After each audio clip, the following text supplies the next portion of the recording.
Olar ýakyn gündogor Afrika we Aziýa ýurtlaryndan gelýärler we gelmegini dowam etdirýärler.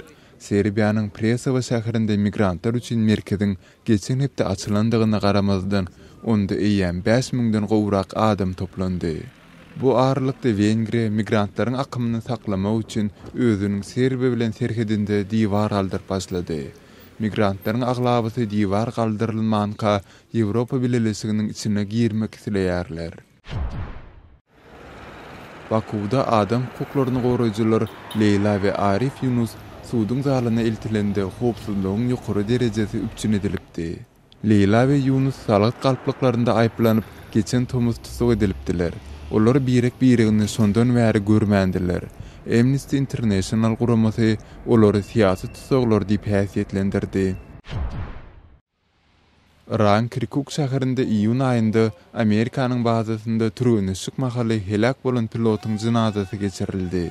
Brigadnyň general Rasid Mohammed Sadik F-16 kysymly uçury Arizona şäheriniň üstünden ulanyp barýan mahaly helakçylyga uçrapdy. Ol Amerikada türünüşik geçen Irakly pilotlaryň biridi. Amerika 16-njy iýulda Iraga F-16 uçurlaryny beripdi. Siz günüň täzelikleri bilen tanış boldyňyz.